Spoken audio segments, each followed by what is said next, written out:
Now, former Karnataka Chief Minister Nikhil Kumaraswamy's son, Nikhil Kumaraswamy, is all set to get hitched today amid the nationwide lockdown. Karnataka government will keep a strict eye on the entire event. The government has asked the concerned authorities to film the entire event and document it. If any violation of the COVID-19 regulations takes place, action will be taken against Kumaraswamy. Due to the lockdown, the wedding ceremony has been shifted to a farmhouse and will have a crowd of 50 people. Earlier, the ceremony was planned for a huge crowd in Ramnagara district with thousands of people expected to attend the event. In Karnataka, closed-door weddings are allowed with 75 to 100 guests. This rule was laid down by Chief Minister B.S. Yediyurappa himself on the 22nd of March. Many people in the last 21 days had their weddings inside their homes, unfortunately. Going over to Nagarjuna, joining us for more details on this. Nagarjuna, we understand that a rule has been put in Karnataka that you can have closed-door small weddings within your family, but 50 to 70 people allowed inside a closed space. Isn't that already putting all of them at risk? Here, Yediyurappa gave this rule March 22nd. We're close to a month away from that date when that rule was called out. And the cases are only rising across the country. Isn't this the slightest responsibility for Kumaraswamy and family there to hold this off until the crisis subsides? Well, that is true. In fact, it's a catch-22 situation for HD Kumaraswamy. He came out and urged his supporters not to come to the farmhouse. He said some 25 people from my family, 25 people from the bride's family would be taking part, of which some 10 are doctors, and he has consulted all of them about having 50 people in the farmhouse. And he said it would be in his Bangalore house, but accommodating 50 people would be a bit risky in a small house. Then they shifted it to the farmhouse outside Bangalore in Biddi Taluk. And he also said that he has sought all the permissions from the government authorities to go ahead with this wedding, and he said they would be responsible enough to make sure that there's social distancing and also large crowd would not gather. Chief Minister in Karnataka has gone ahead and said that 75 to 100 people, a low-key affair wedding can happen across Karnataka. Since March last week, hundreds of weddings have happened in Karnataka with its closed door. But that's highly unfortunate. All eyes are on Kumaraswamy's son Nikhil Kumaraswamy wedding today, because you know what the support that Kumaraswamy draws in Ramnagar district or southern Karnataka, Mysore region. Absolutely. So most of them will want to go there and bless the couples, but Kumaraswamy has requested all his followers to be wherever they are and bless them and pray for them. Well, the question arises as to how hundreds of those attendees are going to get a pass. Essentials pass to actually go all the way to the farmhouse. Nagarjun, we're going to come to you with that on the next hour. Thank you so much for joining us with those details. Now, in a major breach of Section 144, people from Muduvarapati village there in Madurai participated in funeral of Jallikattu temple bull. The shocking visuals show people flouting social distancing norms and Section 144 as well. An FIR has now been registered against people who conducted the funeral. Here's more on that. A ceremonial procession in the season of COVID-19. No face masks, no social distancing, and zero regard for the Prime Minister's nationwide appeal. This huge crowd in Tamil Nadu's Muduvarapatti village has gathered for the funeral of a temple bull. You remember the ceremonial bull taming festival, Jallikattu?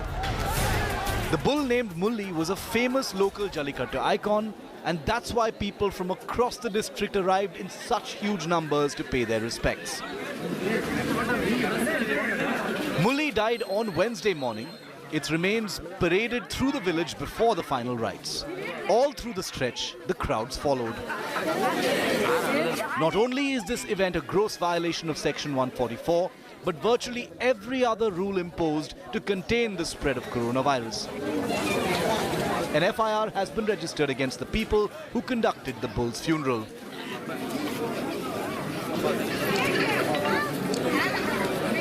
The bull's funeral takes place in a state that has over 1,200 COVID-19 cases, and the EPS government is fighting an uphill battle to try containing the situation in the state.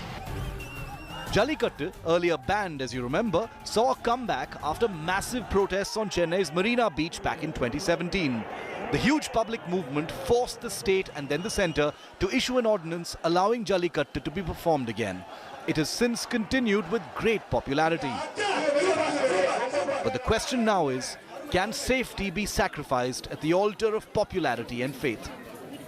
Can India afford even the slightest such misstep? With Akshayanath in Chennai, Bureau Report, India Today.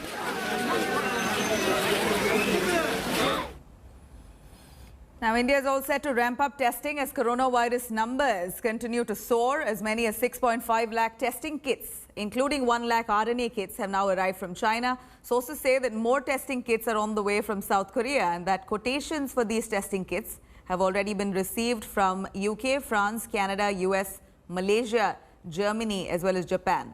The apex medical body, ICMR, has rejected claims that India isn't testing enough. ICMR claimed that to get one positive case, India was testing 24 asymptomatic patients.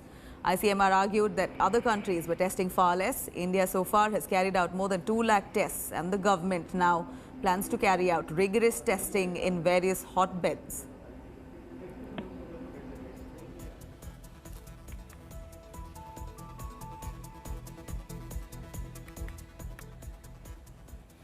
Now, there are over 12,000 coronavirus positive cases in India. Just yesterday, Rahul Gandhi questioned the government's strategy to fight COVID-19, alleging that India isn't testing enough. The ICMR says it is following global testing protocols. But what's really the truth? Here's the report. अगर आप Covid से लड़ना चाहते हैं, बिना testing at scale आप लड़ ही नहीं सकते। आपको यही नहीं मालूम होगा कहाँ है बीमारी, कहाँ है। मान लो आपने एक हॉटस्पॉट एरियाज बना दिए और नॉन हॉटस्पॉट एरियाज बना दिए। अगर आप नॉन हॉटस्पॉट एरियाज में टेस्ट ही नहीं कर पा रहे तो आपको मालूम ही नहीं कि वो हॉटस्पॉट कब हो जाएगा। तो अगर आप एक ग्रेजुएटेड स्ट्रेटजी चाहते हैं तो आपको टेस्टिंग की तो जरूरत ही है, क्रिटिकल है। Rahul Gandhi holds his first press conference since the coronavirus outbreak. The former Congress president stressing he was not there to target the government. Called for more testing while responding to a question by the India Today reporter. According to the ICMR, India has tested about 203 people per million population as of 15th April. In all, over 2.5 lakh people have been tested across the country. The government has strongly defended its testing strategy, saying India's testing rate is comparable to global standards and is actually better in several parameters. Japan में एक आदमी positive पाने के लिए उनको वो 11.7 लोगों की टेस्ट करते हैं। हमारे देश में हम तकरीबन 24 टेस्ट कर रहे हैं एक आदमी पॉजिटिव पाने के लिए। It is not about absolute number of testing which will be our defining criteria. What is important कि हमारे containment measures linked with testing overall हमारे को क्या output दे रहे हैं। तो उसके तहत में आप ये समझे, जैसे कि इससे पहले अभी highlight किया गया है कि हमारे यहाँ जो भी defined criteria है वो particular sample का criteria उसके तहत सब लोग टेस्ट हों। A closer look at the data shows there is huge disparity in testing. While states in Kerala, Rajasthan, Maharashtra have done the maximum number of tests, West Bengal, Uttar Pradesh and Bihar are conducting far fewer tests. India has got 6.5 lakh testing kits from China and more such kits are on their way from Korea. With the country entering a critical phase in its battle against the coronavirus, the focus is clearly on testing and increased containment. With Maushmi Singh, Bureau Report, India Today. Let's quickly go over to Anisha joining us. Anisha is going to give us some more details on this. Anisha, please tell us what really is the fact when it comes to testing on ground. Are we testing enough for the population that we have? Anisha joining us live.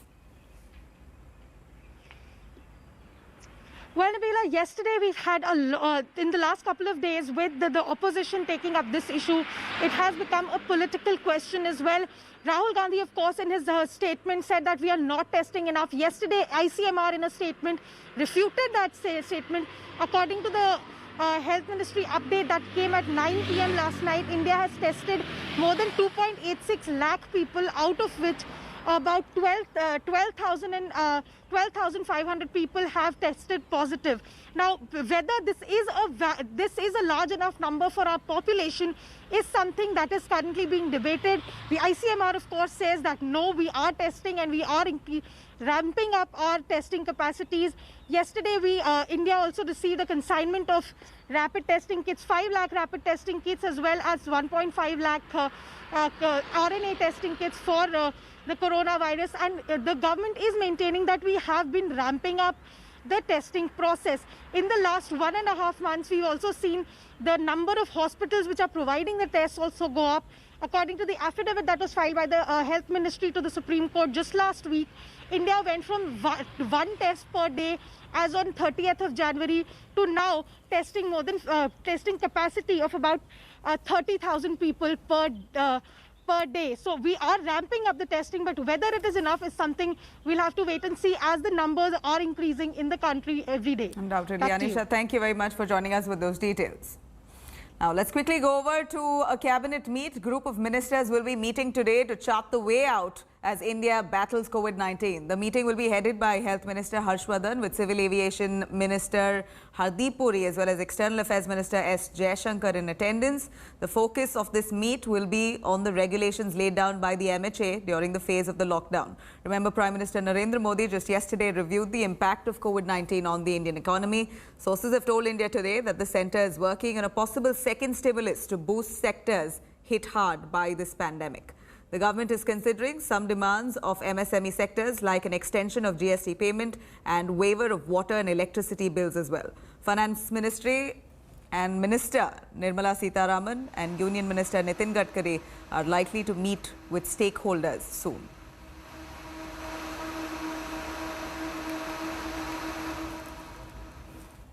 Now, the 21-day lockdown and its extension has left several employees in various sectors anxious. Salary cuts, deferred appraisals and job losses have hit Indians hard. Layoffs in several companies comes despite Prime Minister's request to private companies not to sack people. But unfortunately, it's inevitable, it looks like.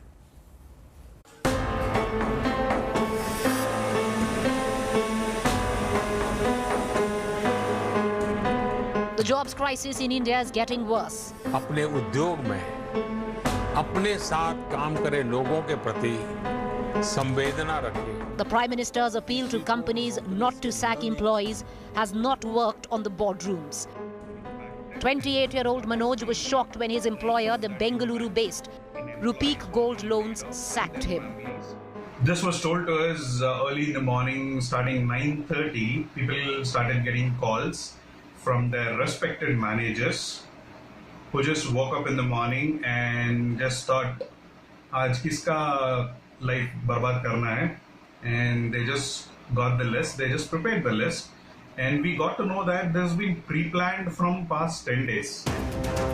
Big corporates too are not immune to salary cuts. Bajaj Auto, India's third biggest two-wheeler manufacturer, has asked its factory employees to take a 10% pay cut if production doesn't resume on 21st April. Management ने हमारे सामने प्रस्ताव रखा, Chakan unit के प्रतिनिधि जो union के प्रतिनिधि उनके सामने प्रस्ताव रखा फोन पे कि बजाज व्यवस्थापन कर्मचारी का 30% वेतन कम लेने का प्रस्ताव रखा है और उन्होंने एक्सेप्ट किया है. वैसा वर्कर लोग 10% वेतन कम ले सकते हैं क्या? और उन्होंने सब मिलके वो प्रस्ताव का स्वागत किया और हमने एक्सेप्ट किया. Salary cuts are taking place across sectors. Vistara says 30% of its workforce will take compulsory leave without pay for 1 to 3 days, depending on employment grades from 15th to 30th April. Joblessness is staring the country in its face. Companies have already started handing out pink slips. They say they cannot have the same workforce after the lockdown as they had before the lockdown. And many are also of the opinion that if the lockdown is further extended, we could see more people losing their jobs. This is Aishwarya Paliwal reporting from New Delhi with camera person Parminder Sharma.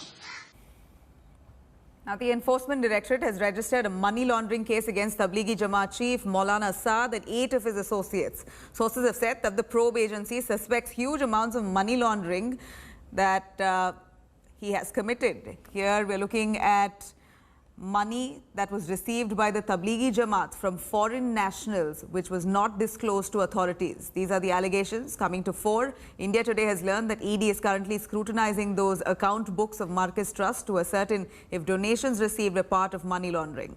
The agency is also probing if Hawala channels were used to rope in funds.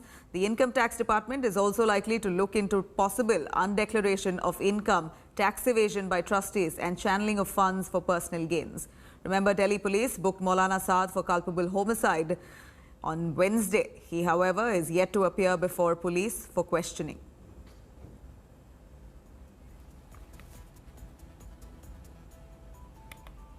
And the Delhi Minority Commission has written to the Union Home Minister Amit Shah contending that there was no conspiracy in the Tablighi Jamaat congregation in the national capital that took place last month. The letter written by the Commission's chairman, Zafrul Islam Khan, argues that not every Tablighi is corona infected and not every Muslim is a Tablighi. Therefore, it is wrong to castigate every Tablighi member across the country. The Commission requested the government to ensure that Tablighi members who were not present at the Nizamuddin Markaz event in March had no contact with those who attended the event there must not be harassed by authorities.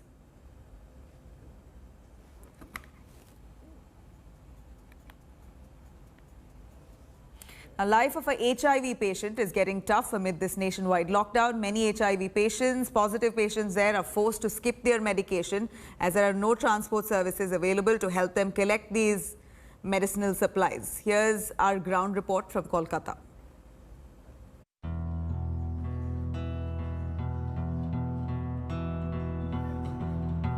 Locked inside a Kolkata house, this 10-year-old boy is not quite aware of the threat to his life.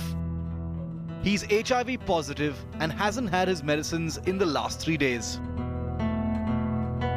His mother, also HIV positive, is desperate to get hold of a new bottle of an antiretroviral drug, a life-saving medicine.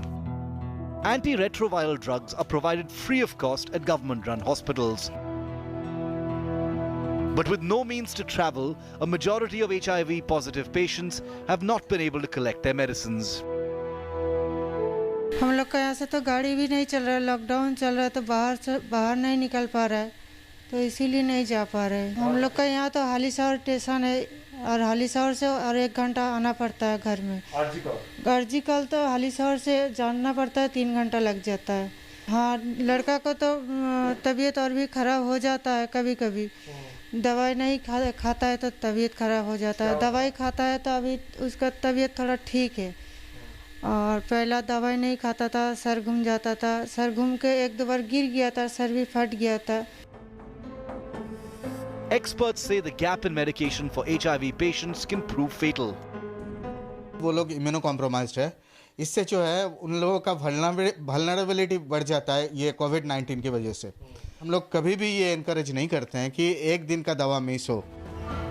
After repeated pleas, the state government has finally arranged a vehicle to deliver medicines twice a week. Shukla Chakrabarti, a grassroots outreach worker, caters to 3,000 such patients. সপ্তাহে সরকার CMOS থেকে বলেছে সপ্তাহে 2 দিন করে গাড়ি দেবে, কিন্তু আমার কাছে লিস্ট আছে প্রায় 3000-এর বেশি উত্তর 24 পরগনায়। তো এই 3000 ক্লায়েন্টের কাছে আমরা পৌঁছতে পারছি না, যেহেতু সপ্তাহে 2 দিন করে গাড়ি দিচ্ছে বলে। কেউ আয়ার কাজ করে, কেউ ডেলি লেবারের কাজ করে, সবার কাজ বন্ধ হয়ে গেছে, খাওয়াটা পাচ্ছে না। তা এই মেডিসিনের সাথে সাথে তাদের নিউট্রিশনের দরকার, কিন্তু দুটোই, ওষুধও বন্ধ হয়ে গেছে, এবার খাবারও বন্ধ হয়ে গেছে। সেক্ষেত্রে আমরা কি করব বুঝতে পারছি না। There are an estimated 45,000 recorded HIV positive cases in West Bengal, most of whom belong to very poor families. The lockdown has meant there are barely any livelihood opportunities for these people who are the most vulnerable due to this corona outbreak. And therefore, the challenge for the government at this point is not just to provide them with the necessary antiretroviral drugs regularly, but also with daily nutrition and food right at their doorstep. With camera person Probir Biswas, Indrajit for India Today in Kolkata. Up next, with world under grip of coronavirus, BCC... Hi everyone, Preeti Chaudhary here. Hope you like this video. For latest news and analysis, like and subscribe to the India Today YouTube channel. And don't forget to press the bell icon to stay updated. Thank you for watching.